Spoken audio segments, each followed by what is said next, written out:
We're up to Matthew 27.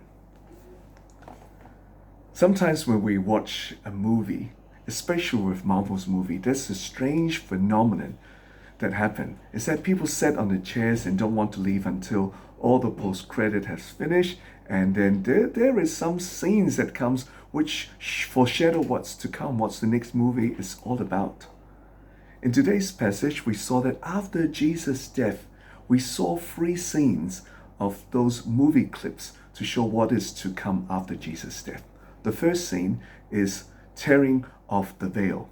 It shows us that it is actually from God, because usually if you're going to tear the big veil, it's usually from the bottom to the top, but it's from top to the bottom. Now the veil was depict the separation between God and man. Only the high priest once a year is allowed to enter the Holy of Holies. But with Jesus' death, according to Hebrews, have opened a new and living way that we can access to God. The second thing we've learned is this earthquake.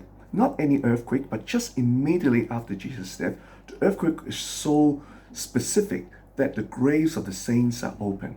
And even the centurions at that time, a hardened man, a pagan, actually yell out that he must be the Son of God, because he have witnessed so many people and see that Jesus is holy and is very unique. The third thing that we find is the third scene is religious leaders actually gathered with Pilate and said that what Jesus have promised is that 3 days he'll resurrected.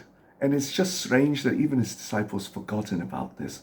But this scene actually shows us what is to come in the next chapter.